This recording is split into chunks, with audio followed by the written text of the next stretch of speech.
कि जो आपका चित्त हमारी ओर है,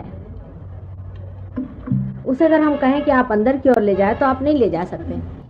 कि परमात्मा की और आत्मा की उपलब्धि अगर एक दो लोगों को ही हो, सिलेक्टेड लोगों को, और सरसामान्य इससे अगर अछूते रह जाए तो इसका कोई अर्थ ही नहीं निकलता। परमात्मा का भी कोई अर्थ नहीं लगने वाला, ना इस संसार का कोई अर्थ निकलने वाला है, इस क्रिएशन का भी कोई अर्थ नहीं निकलने वाला। ये उपलब्धि सर्वसामान्य की होनी ही चाहिए। अगर ये सर्वसामान्य की न हो और बहुत ही सिलेक्टेड लोगों की हुई तो वही हाल होगा जो सबका हुआ। जो ऐसे रहे उनको कभी किसी ने माना नहीं, और मानने से भी क्या होता है ये बताइए मुझे। समझ लीजिए कोई गड़बड़ है, राजा है तो राजा है अपने घर में, हमसे क्या, हमको तो कुछ मिला नहीं, हमको भी तो कुछ मिलना चाहिए, तब तो उसका मतलब होता है।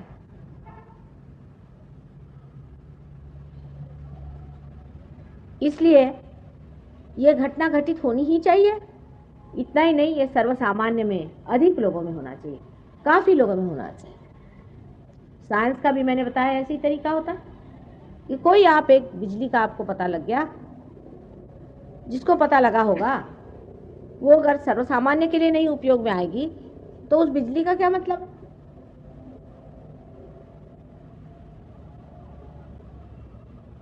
आज जो सहयोग की उपलब्धि है, सहज तो कितने सालों से चले ही आ रहा है। जब से सृष्टि बनी सहज ही बनी है सृष्टि। जैसे एक बीज होता है और उस बीज के अंदर उसके अंकुर बने रहते हैं, सब चीज उसके अंदर बनी रहती है, सारे नक्शे उसके अंदर बने रहते हैं, जितने भी उसके अंदर से पेड़ निकलने वाले। उसी प्रकार इस सृष्टि का सारा नक्शा ही माइक्रोस्कोपिक पहले ही से बना हुआ, और वो सारा बना हुआ खिलता हुआ चला रहा है सहज से ही। सहज माने सह यानी आपके साथ, और ज माने पैदा हुआ, आप ही के साथ ये चीज पैदा हुई है।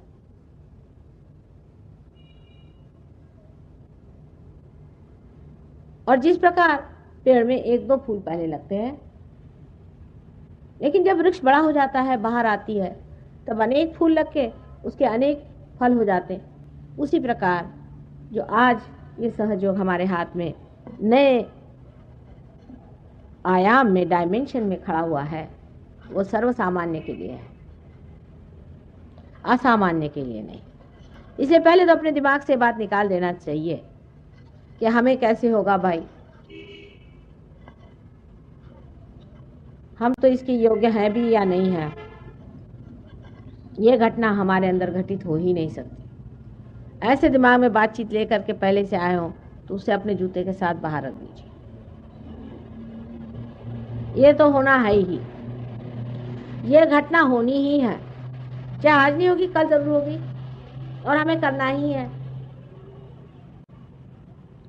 और आप इसके पात्र भी हैं। अब सत्पात्र ढूंढते कहां तक घुमा फिरा जाए। माने अगर एकदम सबसे बढ़िया चीज हो और उसमें ही काम कर दिया तो कौन सी कमाल कर दिया। सो ये कभी नहीं सोचना कि ये चीज हमें होगी ही नहीं। पहली बात तो ये, इस मामले में कोई भी नर्वसनेस हो तो उसे पहले निकाल दीजिए, क्योंकि हम तो मेहनत करेंगे और ये चीज होगी। अब दूसरी बात यह है कि शंका होती है कि माँ ये कौन होती है करने वाली।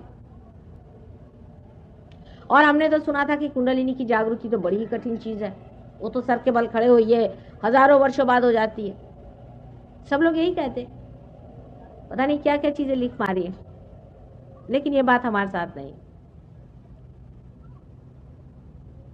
हो सकता है कि हम बड़े माहिर हैं, इसके कारीगर हैं, जानते हैं काम, इसलिए हमें तो कोई, कभी हमने आज तक देखा ही नहीं कि किसी पर किसी ने कहा है कि माँ हमें पार करो, और किया नहीं। हर तरह के होते हैं प्रॉब्लम्स, बड़े परम्यूटेशंस कॉम्बिनेशंस हैं, इसके प्रॉब्लम्स भी हैं, क्योंकि इंसान ने अपने को काफी गलत रास्तों में डाल रखा है। जरूरी नहीं कि वो खराब आदमी, अच्छा आदमी होता है, पर धर्म में भी गलतियां हो जाती हैं, गलत जगह मत्थे टिक जाते हैं, गलत लोगों को मान लेते हैं, चक्कर चलते हैं। अब ये आदमी बड़े शरीफ हैं बेचारे, बहुत शरीफ आदमी, कोई खराबी नहीं है, ये चक्कर में आ गए, मतलब थोड़ी बेवकूफ़ी कर गए और क्या। और क्योंकि शैतान की जो शक्तियां इतनी ज्यादा कार्यान्वित है कलयुग में, उसके चक्कर से मुश्किल से बचते हैं, बच्चे हैं ना।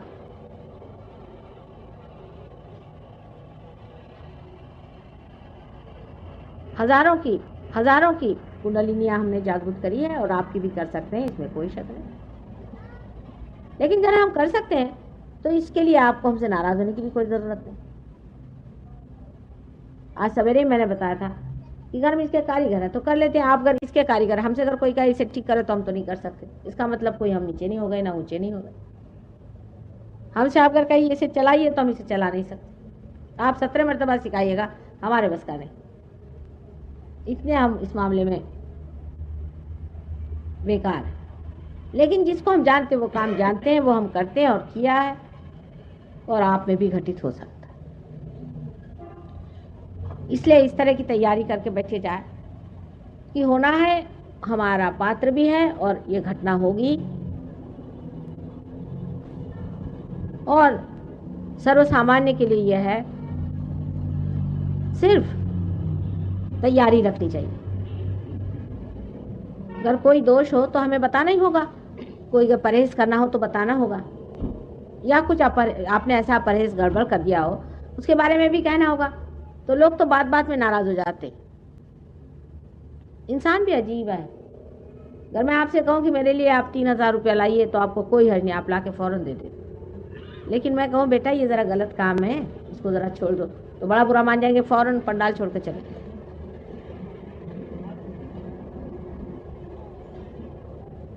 तो हम तो माँ हैं, थोड़ा बहुत बताना भी पड़ेगा, उसका बुरा नहीं मानना, पहली बात। दूसरी बात यह है कि इसमें जमना होता है। आज आप आए हैं, बहुत से लोग, कुछ लोग सवेरे आए थे वो फिर से आए।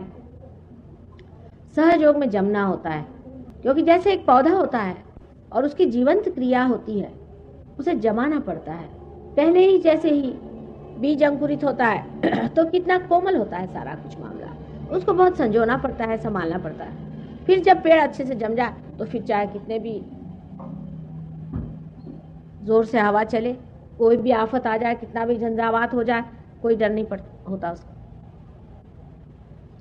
इसलिए ये चीज जानना चाहिए कि पाने के बाद आपको जमना है। तीसरी बात ये भी है कि बहुत से लोगों को भाषण सुनने की बहुत आदत हो गई। एक साहब आए थे, वो तो मेरे ख्याल से गुरु शॉपिंग करते हैं। उनसे मैंने पूछा, वो सब गुरुओं के पास जाए, मेरे पास भी ऐसे आगे झोला उठा करके यहाँ भी कुछ खरीद लो। तो यहाँ मामला और है, यहाँ कोई आप शॉपिंग नहीं कर सकते। भाषण से मैं नहीं संतोष पाती हूँ। भाषण ठीक है, उसमें भी आपकी कुंडलिनी मैं नचा रही हूँ और उठा रही हूँ, और पार जब तक आप नहीं होंगे तब तक मुझे संतोष नहीं होने वाला।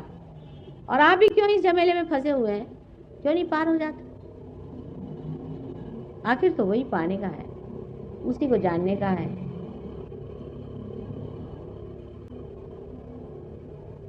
लेकिन सहयोग इसीलिए नहीं जमता है कि लोग चाहते हैं कि माँ को पैसा दे दो, कुछ तो भी करो, ऐसा वैसा कुछ करा दो, छुट्टी करो। हरे गुरु ऐसी करते हैं, माँ को आप यहाँ पैसा नहीं दे पाते। माँ को आप जीत नहीं सकते जब तक आप पार नहीं हो और उसमें जमे नहीं। ये दो चीज होती है। लोग नहीं चाहते, वो सोचते हैं भाई चलो ये तो मेहनत की चीज है।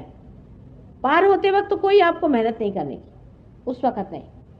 पार होने के बाद आपको जमना पड़ता है, और जमना चाहिए। समय आ गया है, ये समय की पुकार है, और इस समय की पुकार में अगर आप अपने को जागरूक न करें तो बड़ी मुश्किल होगी, बाद में बहुत बड़ी मुश्किल होगी, वो मैं आपको बताऊंगी। दूसरी बात ये भी है कि सहयोग में लोग जमते नहीं, उसके बाद बीमारियां हो जाती हैं। उसके बाद वो मेरे पास आते हैं और कहते हैं माँ हमें ठीक कर दो। सहयोग में आने के बाद लोगों ने डॉक्टरों के दरवाजे बंद कर दिए, उनके घर नहीं जाते आप। सब तरह से ठीक हो सकता है, पर एक बात है कि अपने को जानने के बाद अपने में उतरना पड़ता है, समरस होना पड़ता है, और पूरी अपनी शक्ति को इस्तेमाल करना होता है। ऐसे वैसे लोगों के लिए सहयोग नहीं है। जो कोई होएगा माई का लाल, वही माई से पाएगा। ये मैं पहले आपसे बता दूं, आप बुरा नहीं मानना। तुकाराम ने कहा है, ये रया गबाड़्याचे काम नो है। कोई कोई पट्टी के वही सहयोग में उतर सकते हैं। अब थोड़ा सा आपको मैं कुंडलिनी के बारे में बताती हूँ, जो कि मैं कौन सा लेक्चर लावलं होतं तुम्ही? कौन सा कालचं? नाही, आता हे पूर्वीचं 2 वर्षापूर्वीचं. काल तो फार झालं सगळं. तो अब हम यहाँ समझ 5 दिन हैं और 5 दिन में कुंडलिनी के बारे में पूरा हम आपको बता दें। कल से आप थोड़ा कागज़ पेंसिल भी ले आइए, तो आप नोट भी कर सकेंगे बातें जो मैं बता रही। पहले तो आपको यहाँ सामने दिख रहा है, ये परमात्मा ने हमारे अंदर पूरी तरह से यंत्र बनाया हुआ है। अब यंत्र जैसे हम संसार की चीज़ों को देखते हैं, उस तरह का ये मरा हुआ यंत्र नहीं है, जीवंत यंत्र है। और जिसे सुरति कहते हैं, वही कुंडलिनी है। आखिर हम जो मानव स्वरूप हैं, वो किसी न किसी चीज़ के बूते पे चल रहे हैं ना। इस आँख को देखिए तो कितनी कमाल की चीज़ है। सारे शरीर का चलन वलन कितना एफिशिएंट और कितना सुंदर है। सारी सृष्टि की रचना कितनी खूबी से की हुई है। ये सारी चीज़ें कोई न कोई ऐसी शक्तियां हैं जो गुप्त है। वो गुप्त इसलिए है कि हमारा जो ग्रोस अटेंशन है, हमारा जो जड़ चित्त है, वो उसे नहीं जान पाता। उसके लिए सूक्ष्मता आनी पड़ती है। ये सूक्ष्मता पाना ही सहयोग का लक्ष्य है। इस सटलनेस में उतरना ही सहयोग का लक्ष्य है, जिसे कहते हैं कि आपा को पहचानना, आत्मा को पहचानना। जैसे मैंने आज सवेरे बताया आपसे कि आत्मा को पहचाने बगैर आपका भ्रम टूट ही नहीं सकता और आप परमात्मा को जान ही नहीं सकते। जो कुछ भी आप उसके बाद में जानते हैं, वो ज्ञान मात्र है, बोध नहीं है। बोध आत्मा को जानने के बाद होता है। इसलिए आत्मा को पहले जाना जाएगा, उसके बाद सारी बातें समझ में आ जाएंगी। अब ये जो कुंडलिनी है, ये पूरा जो यंत्र है, इसको मैं समझाती हूँ और फिर कुंडलिनी भी बताती हूँ कहाँ है। पहले तो जो उठा तो जरा उठा,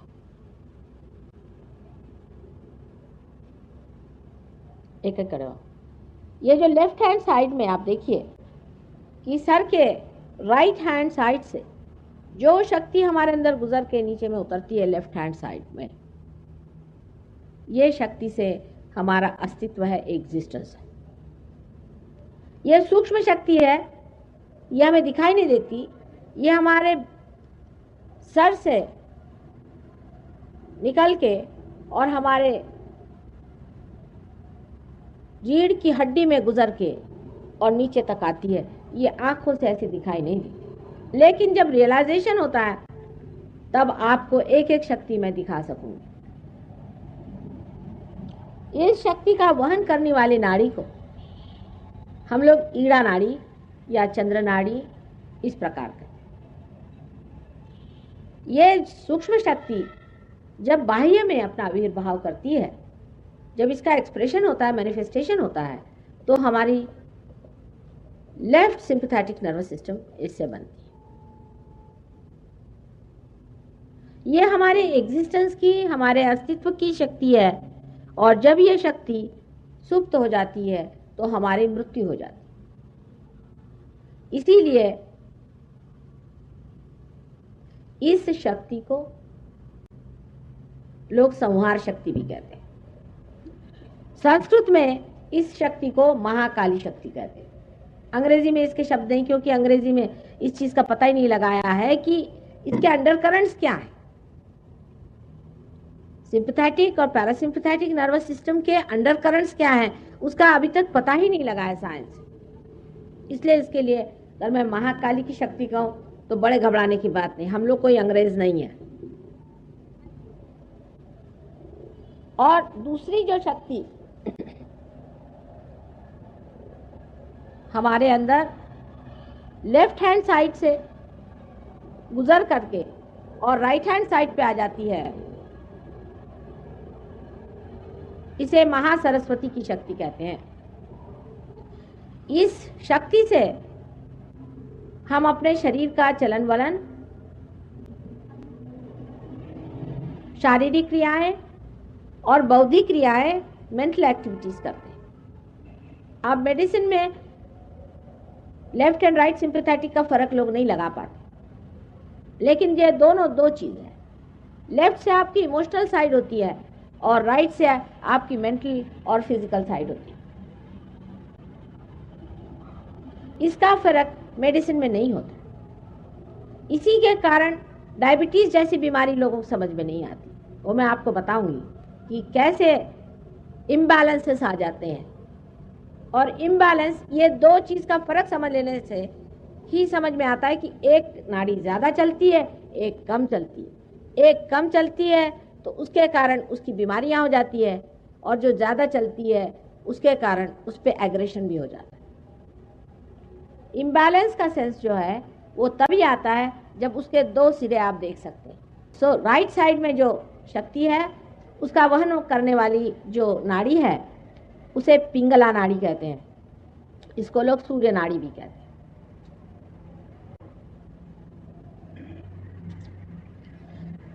इससे राइट साइड की जो सिंपैथेटिक नर्वस सिस्टम है उसका प्रादुर्भाव होता है।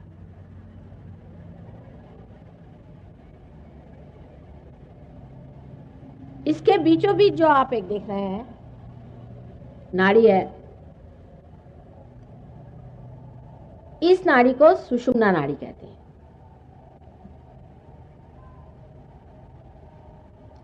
ये नाड़ी जहां तक बनी हुई हमारे अंदर में है, माने ये पैरासिम्पैथेटिक नर्वस सिस्टम को मैनिफेस्ट करती है, वहीं तक मनुष्य पहुंचा हुआ है। अब जो कुछ हम लोगों ने आज तक हासिल किया हमारे उत्क्रांति में, एवोल्यूशन में, अमीबा की दशा से इंसान की दशा तक, वो सारा हमारे सेंट्रल नर्वस सिस्टम में है। हमारी जो सेंट्रल नर्वस सिस्टम जो है वो समझ लीजिए इस सब का रिफ्लेक्टर है।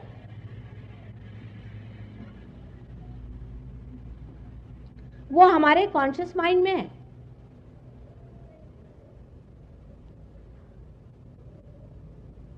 जो लेफ्ट हैंड साइड की जो ईड़ा नाड़ी है, ये हमारे सुप्त चेतन को प्लावित करती है, मैंने सब कॉन्शियस को प्लावित करती है या उसको चलाती है। जैसे आप मुझसे कुछ बात सुन रहे हैं अभी, ये अपने कॉन्शियस माइंड से सुन रहे हैं, लेकिन ये बात आपके सुप्त चेतन माने सबकॉन्शियस में चली जाती है। ये काम जो है लेफ्ट साइड की जो ये नाड़ी है ये करती है कि जो हमारी आपसे बात सुनी उसको फौरन उधर रख दिया सबकॉन्शियस में।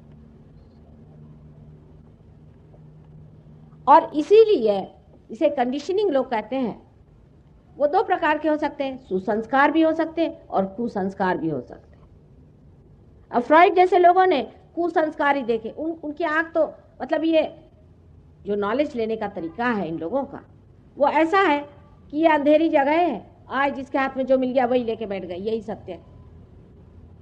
ऑब्जेक्टिव जिसको कहते हैं। दूसरा तरीका ये है कि लाइट जला दी, आप सब देख लो, ये सहजयोग का तरीका है। और ऐसे ज्ञान पाने का, किसी से सुनने का या साइंस से या किसी तरह से पाने का अंधा तरीका है। तो उस तरीके से जब खोजा गया तो श्री फ्रॉइड साहब अंधे तो थे ही और खुद भी दिमाग के कुछ अजीब उल्टे आदमी थे मेरे ख्याल से। उनके बारे में तो क्या क्या गंदी बातें लोग बताते हैं। उन्होंने पकड़ लिया एक इसको और इसी पे काम किया, और वो कहने लगे कि जो कुछ भी आप इस तरह से किसी को मना करते हैं कि ये नहीं करो, वो नहीं करो, ऐसा नहीं करो, वैसा नहीं करो, उसे कंडीशनिंग हो जाता है, उससे आदमी जो है फ्री नहीं रहता। पर उन्होंने ये नहीं सोचा कि अगर किसी आदमी को किसी चीज को मना नहीं करो तो दूसरी नाड़ी उसकी बलवती हो जाएगी। पहली नाड़ी से सुपर ईगो हमारे अंदर बनता है। पहली जो नाड़ी है ईड़ा नाड़ी, उसे सुपर ईगो बनता है कंडीशनिंग से। और जो दूसरी नाड़ी है, ईगो की जो नाड़ी है, जो कि राइट हैंड साइड की है, उससे ईगो बनता है। यानी आप अब सरकारी नौकर हो गए साहब, तो आप किसी से ठीक मुंह बात ही नहीं करते। कुछ लोग मिनिस्टर साहब से मिलने गए तो वहाँ एक साहब बहुत उछल कूद कर रहे थे, बेचारे देहाती लोगों को समझ नहीं आया। तो उन्होंने पूछा कि भाई बात क्या है? कहले तुमको पता नहीं मैं पिए हूँ? कहले भाई पहले ही बता देती क्या पी कर आए, हम काहे आपसे बात करते। तो ये चढ़ता है ईगो। ये इनकी समझ में नहीं आया फ्रॉइड साहब के कि लेफ्ट साइड को आप जब काटेंगे तो दूसरी साइड चढ़ जाएगी और ईगो खोपड़ी पे चढ़ जाएगा, सुपर ईगो पे। ईगो और सुपर ईगो इस तरह से हमारे सर में है। अब ईगो सुपर ईगो थोड़ा समझा दें, क्योंकि आप लोग कोई मानस शास्त्र के नहीं, भगवान की कृपा से। मानस शास्त्र में भी इसे माना गया है ईगो और सुपर ईगो को। जिस तरह से कि समझ एक छोटा बच्चा माँ से अपने दूध पी रहा, आनंद में बैठा, आनंद में है। उसके बाद माँ ने उसको उठाया, दूसरी तरफ ले जाना चाहे तो उसका ईगो जागृत हो गया कि ऐसा क्यों किया। तो माँ ने डांटा कि नहीं बेटे ऐसे नहीं करो, तो उसका सुपर ईगो जागृत हो गया। इस तरह से हमारे अंदर ईगो और सुपर ईगो के जैसे बलून जैसी चीज हमारे सर में इस तरह से इकट्ठी हो जाती। ईगो की सामने से लेकर के यहाँ तक और सुपर ईगो की पीछे से इस तरह से। अब ये दोनों जब जम जाती हैं यहाँ पर आकर ठीक से, तभी हमारा सर का जो फॉन्टेनेल बोन का हिस्सा है ये बिल्कुल कैल्सिफाइड हो जाता है, बिल्कुल पक्का हो जाता है, तालू भर जाती। तब हो गया, तब आप हो गए, आप हो गए, आप हो गए, सब छूट गया, सब अलग हो गए, सबके अपने अपने शेल बन गए। जैसे अंडे के शेल बन जाते हैं ऐसे इंसान के भी शेल बन जाते हैं। वो इसलिए बनाए जाते हैं कि उसके अंदर इंसान पूरी तरह से अपनी स्वतंत्रता को पहचाने, उसका ठीक से उपयोग करे। उसको उपयोग करने के बाद वो समझे कि कौन सी चीज ठीक है और कौन सी बुरी। बहरहाल आदमी पे पूरी तरह से छोड़ा हुआ नहीं। बड़े बड़े संतों ने संसार में अवतार लिए और आपको समझाया कि ये धर्म है, ये नहीं करो, ये करो। वो क्या सब पागल थे? हम लोगों ने तो उनकी जाति अलग बना के उनको किनारे बिठा दिया, सवेरे से शाम उनको नमस्कार करना, काम खत्म। अपने जीवन में उनकी बात सुनना हमारे लिए व्यर्थ है। आखिर उन्होंने क्यों कहा था?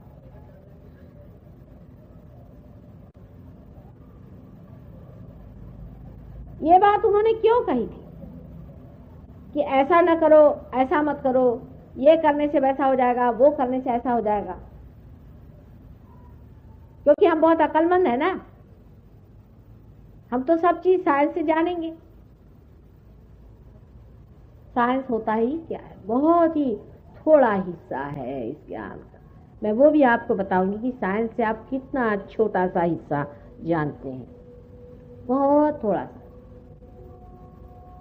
पिंगला नाड़ी से जो 5 तत्व आपके अंदर गुजरते हैं, वो सिर्फ पंच महाभूतों को आप उनके बारे में जानते मात्र हैं। कि जैसे कि पृथ्वी के अंदर में ग्रेविटी है, पर क्यों है, कैसे है? एक सवाल आप पूछे कि हम अमीबा से इंसान क्यों बने, क्या वजह है? अगर हम इसको बना रहे हैं तो इंसान पूछेगा कि आप इसे क्यों बना रहे हैं, आखिर इसका कोई अर्थ होगा। परमात्मा ने क्यों बनाया हमको? आज एक बायोलॉजी के आए थे, वो कहले मुझे भगवान पे विश्वास नहीं। मैंने कहा आप पे मुझे आश्चर्य होता है कि बायोलॉजी वाले को विश्वास नहीं तो फिर हो गया। बाकी तो जड़ तत्व से काम करते हैं। कम से कम जो आदमी बायोलॉजी में है उसको तो सोचना चाहिए कि कितने खूबसूरती से मनुष्य को बनाया भगवान ने, और इतने छोटे टाइम में बनाया है कि बड़े बड़े बायोलॉजिस्ट हैरान है कि लॉ ऑफ चांस से तो आदमी बन ही नहीं सकता था, ज्यादा से ज्यादा एक अमीबा बन जाता।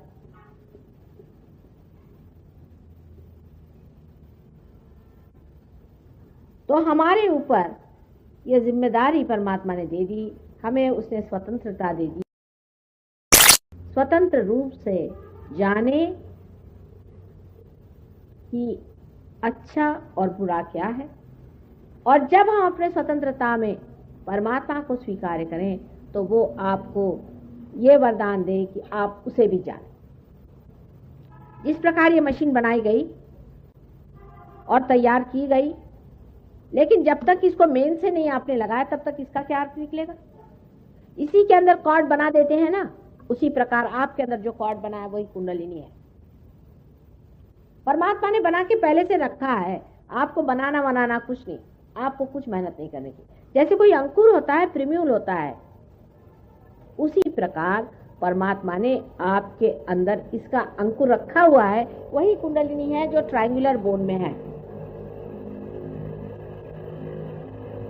अब बीच में गैप आप देखते हैं, यही गैप इंसान की सेंट्रल नर्वस सिस्टम में अभी है।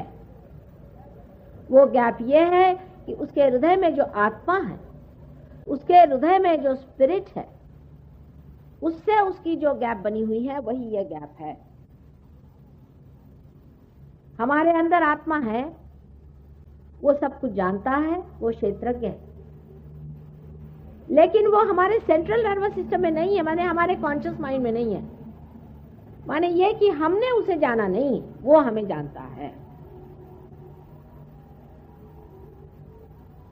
इसलिए ये जो गैप है इसको बनाया गया है, क्योंकि इसी के अंदर से कुंडलिनी को उठना है। यही घटना जो मैं हैपनिंग आपसे कहती थी वो होती है कुंडलिनी अवेकनिंग, वो घटना। पर ये मैकेनिकल जिसको आप मरा हुआ नहीं समझिए, ये जीवंत घटना है। जैसे कि एक बीज में से अंकुर निकलता है, उसी तरह की ये लिविंग चीज है। इंसान ने आज तक कोई लिविंग काम नहीं किया है क्या? एक बीज में से एक अंकुर निकाल दीजिए, कोई पेड़ मर गया, आपने खंबा खड़ा कर दिया, हो गए बड़े भारी आदमी। ये तो मरे को आप बदल रहे हैं, चाहे उसकी कुर्सी बनाओ, चाहे उसका कुछ बना दो। फिर वो कुर्सी पे बैठने लग गए तो कुर्सी खोपड़ी पे बैठ गई, नीचे बैठ नहीं सकते और टंग रहे हैं। देखिए आप पीछे में बैठे हुए लोग, जमीन पर बैठ नहीं सकते, ये हालत आ गई। उसकी गुलामी शुरू हो गई।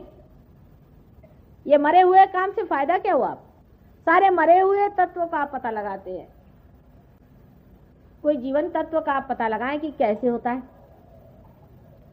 एक अंकुर किस प्रकार एक बड़ा भारी पेड़ बन जाता है, इसका पता आप लगा पाए हैं क्या? हजारों ऐसी चीजें आप चारों तरफ देखते हैं। हाँ, ये आप कहते हैं इस प्रकार है जो दिखाई देता है, पर वो घटना कैसे घटित होती है, ये बहुत सूक्ष्म घटना है, वो आप देख नहीं पाते। यहां तक आप जानते हैं कि बहुत से आवाजें इतनी हाई फ्रीक्वेंसी में होती कि आप सुन नहीं सकते। मनुष्य जिस दशा में बनाया गया है उस दशा में इस सूक्ष्म को वो नहीं जान सकता, लेकिन वो ऐसा बनाया गया है कि वो उसको भी जान ले। सिर्फ मनुष्य ही जान सकता है। मनुष्य में ही ऐसा ही विशेष रूप से ब्रेन बनाया गया है जो त्रिकोणाकार है, जिसमें ये सारी घटनाएं घटित होती हैं, जिसके अंदर ईगो और सुपर ईगो इस तरह से मिलते हैं, और मनुष्य में ही कुंडलिनी इस प्रकार से बैठी रहती है, और ये घटना सिर्फ मनुष्य में ही हो सकती है।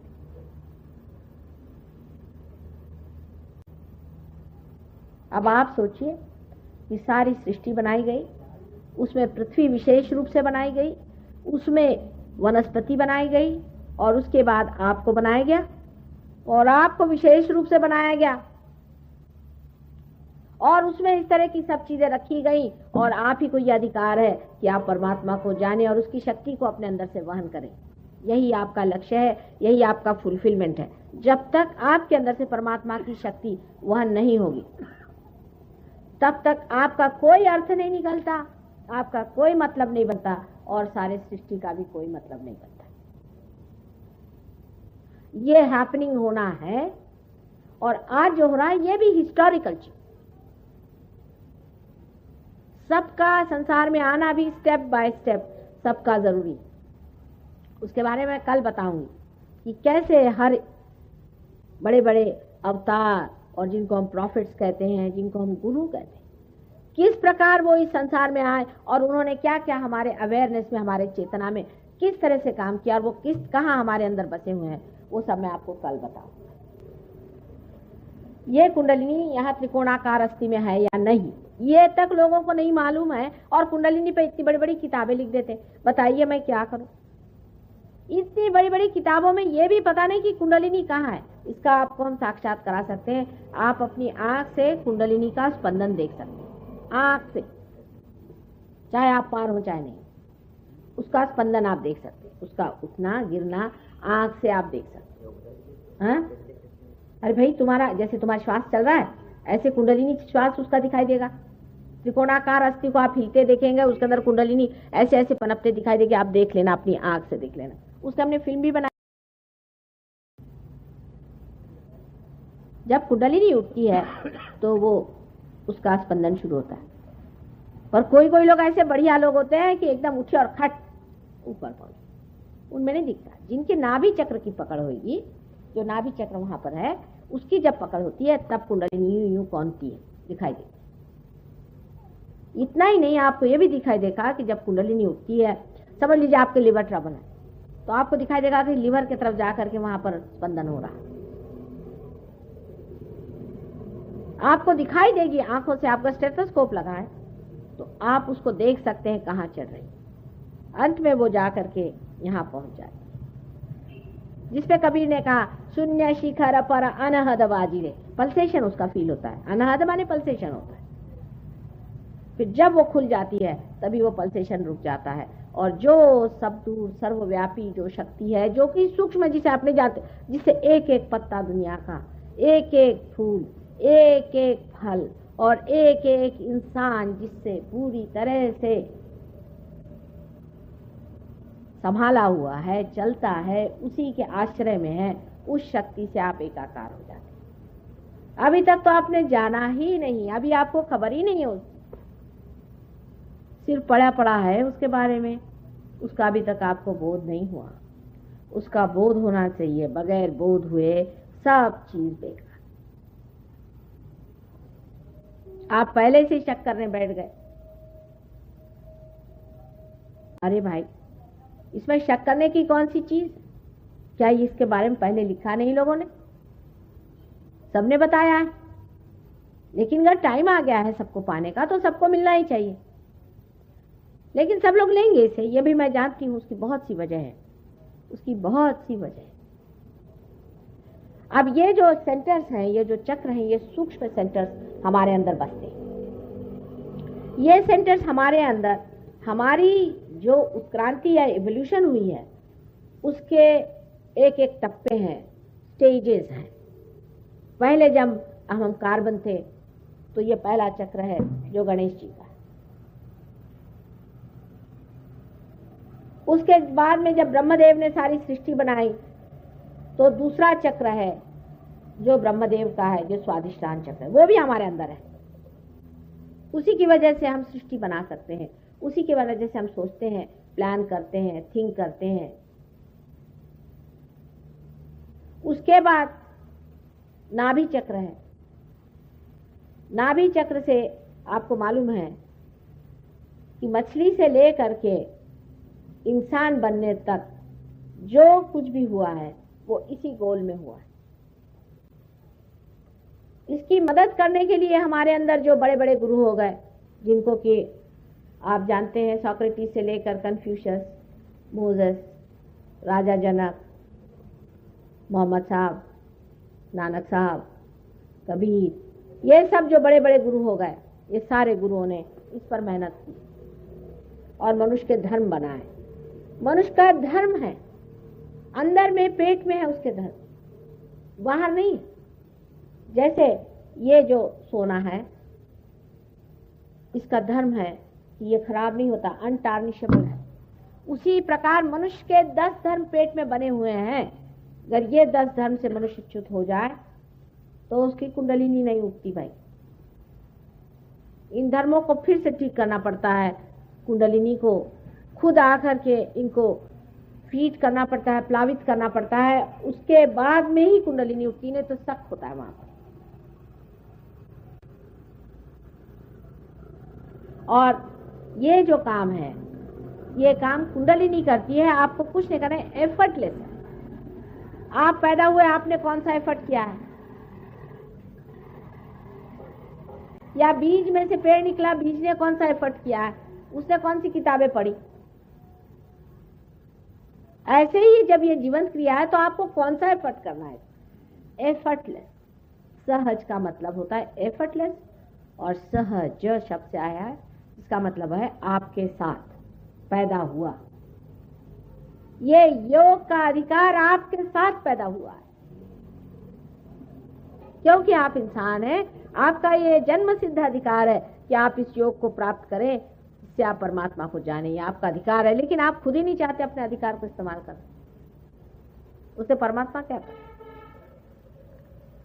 अब ये जो सटल सेंटर्स है, सूक्ष्म सेंटर्स, अगर आप इन सेंटर्स को पालें और इनको अगर आप जागरूक कर सकें तो आपकी तंदुरुस्ती वैसे ठीक हो जाए। एक बीमारी है, समझ लीजिए, क्या कहते हैं उसे, मल्टीपल स्क्लेरोसिस कहते हैं।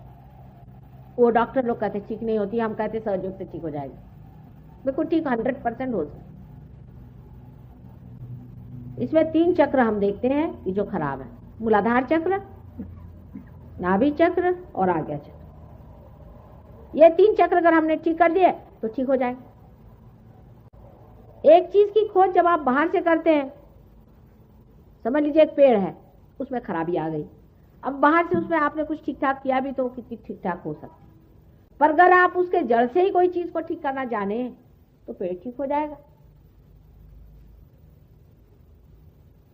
इसी तरह से कैंसर की बीमारी भी आपकी इसलिए होती है कि आप ये जो सिंपैथेटिक नर्वस सिस्टम है इसको बहुत इस्तेमाल करते हैं, या तो इमोशनली करते हैं या बहुत ज्यादा आप और वजह से करते हैं। कभी इरिटेशन भी हो जाता है, कभी इन्फेक्शन हो जाता है, किसी भी वजह से सिंपैथेटिक इमरजेंसी जो होती है वो आप पे बनी रहती है। अगर आपके लाइफ में इमरजेंसी बनी रहे तो जैसे यहाँ इमरजेंसी का हाल हुआ था, उस वक्त में पैरासिम्पैथेटिक जो है हर समय आपका कैंसर ठीक करती रहती है। आपके कैंसर रोज होता ही रहता है, मतलब रोज आप इस्तेमाल करते ही रहते हैं और उसको पैरासिम्पैथेटिक को फीड करती रहती है, बैलेंस करती रहती है, जो बीचों बीच है सुषुम्ना नाड़ी। लेकिन जैसे ये समझ लीजिए लेफ्ट साइड है और राइट साइड है। अब लेफ्ट साइड की सिंपैथेटिक है और राइट साइड की सिंपैथेटिक है, ये दोनों पूरी समय चल रहे हैं इस तरह से। जब ये टूट जाते हैं तो इसके अंदर के जो देवता हैं वो भी सो जाते हैं, फिर मैलिग्नेंसी हो जाती शुरू। एक सेल जो है बहुत बढ़ने लग जाता है, उससे दूसरे को लग गया, वो भी बढ़ने लग गया। उसका संबंध से होता नहीं, पूरे से होता नहीं, पूरे शरीर से नहीं होता है, एक अकेला आर्बिट्ररी बढ़ने लग गया, कैंसर बन गया। अगर हम इस देवता को जागरूक करते कैंसर ठीक होगा। अब देवता है या नहीं, लोग कहेंगे कि देवता में क्या विश्वास करें, देवता है या नहीं। अब ये तो सहयोग के बाद आप खुद ही देख लेंगे कि उनके नाम लेते ही चीजें ठीक होती है, तो देवता है, ये तो सहयोग के बाद होगा। पर मेंटली भी हम समझा सकते हैं। जैसे एड्रेनलिन और एसिटिकोलिन 2 केमिकल्स हैं, 2 समझ लीजिए बिल्कुल डेड केमिकल्स हैं, लेकिन वो अपने शरीर में अजीब तरह से व्यवहार करते हैं, किसी को समझ ही नहीं आता। कहते हैं कि मोड ऑफ एक्शन इनका हम समझा नहीं सकते। ये मतलब ईमानदार लोग हैं सब, साइंटिस्ट, झूठ नहीं है, लेकिन उनके अपने मर्यादाएं हैं, उनके लिमिटेशंस हैं, उसके हिसाब से बता रहे हैं कि हम ये नहीं बता सकते कि कहीं जगह तो वो ऑगमेंट करता है, कहीं रिलैक्स करता है, समझ में नहीं आता। एक ही चीज ये देवता लोग करते हैं। हमारे अंदर अगर कोई फॉरेन मैटर चला जाए तो शरीर से वो फेंकने की कोशिश होती है, पर अगर पेट में अगर फीटस जो बच्चा होता है वो पिंड जब रुक जाए तो फेंका तो नहीं जाता, उसको संभाला जाता है, उसको नर्चर किया जाता है, देखा जाता है, और टाइम आने पर बराबर टाइम भी कैसे उस वक्त उसे फेंक दिया जाता है। ये गणेश जी के काम, ये गणेश जी करते हैं। गणेश जी का तत्व हमारे अंदर ये कार्य करता है। अब डॉक्टर लोग गणेश जी को नहीं मानेंगे, फोटो रखेंगे घर में जरूर, नानक जी का फोटो रहेगा, गणेश जी का रहेगा, सब रहेगा, लेकिन गणेश जी हमारे अंदर बसे हुए यहाँ मूलाधार चक्र पे है, ये नहीं मानने वाले। अब मैं क्या करूं बताइए, आप इनको कैसे सिखाया जाए। अब स्क्लेरोसिस की वो लड़की जो आई थी यहाँ पर, मल्टीपल स्क्लेरोसिस, उससे मैंने सिर्फ कहा तुम गणेश जी का मंत्र बोलो हमारे सामने, उनका ठीक होगा। लेकिन आप कहेंगे तो नहीं होने वाला, क्योंकि आपको अधिकार होना चाहिए गणेश जी को जगाने का, लेकिन अगर आप पार हो जाए तो आपको भी अधिकार आ जाएगा। जब आप दिल्ली के सिटीजन हैं तो आप दिल्ली के जो कुछ भी अधिकार है उससे पूरे हैं ना। अगर आप परमात्मा के साम्राज्य के सिटीजन हो जाएंगे तो गणेश जी क्या और हनुमान जी क्या, सब आपके सामने पूरी तरह से हाथ जोड़ के खड़े कि बेटे बोलो क्या करने का तुम्हारा काम, बोलो, पहले परमात्मा के साम्राज्य में आ जाओ। ये पहली चीज है, नहीं तो उसके तो आप सिटीजन नहीं है, आप तो गवर्नमेंट ऑफ इंडिया के हैं, उसकी एफिशिएंसी में रहिए। हम तो कह रहे हैं गवर्नमेंट ऑफ गॉड में आप आइए, फिर हम आपको बताते हैं बात, फिर देखिए कि आपके पावर्स कहां से कहां पहुंचते। फिर तो कोई बीमारी आपको छुएगी नहीं, कैंसर आंसर तो छोड़ दीजिए, आप दूसरों के कैंसर ठीक करिएगा।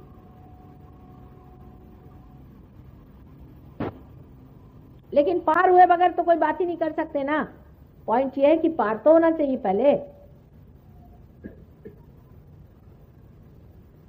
तब इस सूक्ष्म में आप उतरते हैं। आप सूक्ष्म में जब उतर जाते हैं तो आप खुद ही उसको कंट्रोल कर लेंगे, आप खुद उस चीज को कंट्रोल कर सकते हैं जिससे सारी सृष्टि कंट्रोल्ड है, क्योंकि ये सर्वव्यापी शक्ति है। उसमें जैसे ही आप आ जाते हैं, आपका अटेंशन ही आपके सेंट्रल नर्वस सिस्टम में से ही ये बहना शुरू हो जाता है। आपका जो हृदय है उसका स्पंदन आपके सेंट्रल नर्वस सिस्टम में से बहना शुरू हो जाता है। आपको वाइब्रेशन हाथ में से आते हैं, ठंडे ठंडी बहर, जिसको चैतन्य लहरियां कहते हैं। जब वो आपके अंदर से बहना शुरू हो जाता है, माने आत्मा आपके अंदर से बहने लगता है, तब फिर आप जो भी करते हैं वो परमात्मा के ही साम्राज्य में कर रहे हैं।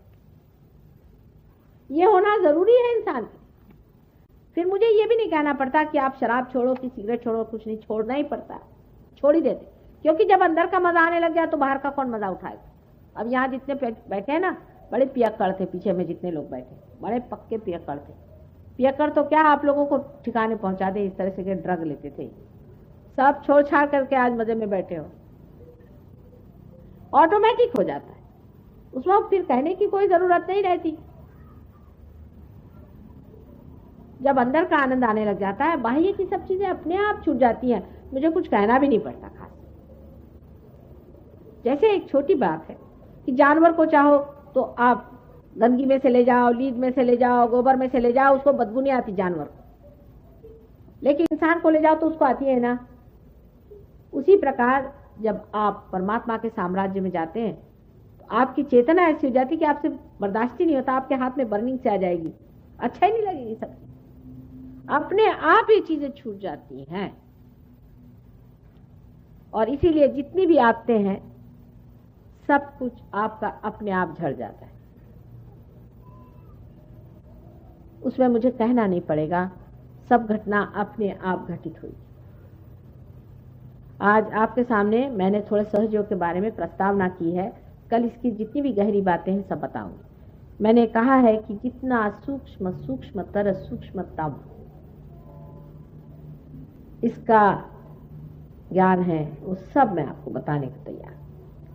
सारी विद्या यही है, बाकी सब अविद्या है। आपके उंगलियों के इशारे पे चीजें चलेंगी, आप अपने को पहले जान तो लो। आप अपनी शक्ति ही नहीं जान रहे हो और फिर हतबुद्ध बैठे हुए हो। अभी तक आपकी मोटर शुरू नहीं हुई, मोटर तो शुरू करो फिर पता चलेगा, उससे पहले ही आप दूसरे काम कर रहे हैं। एक ये छोटी सी चीज है, अगर इसको समझ। कैसे बेटा, ठीक हो, बैठो, बैठिए बैठिए बैठिए बैठिए।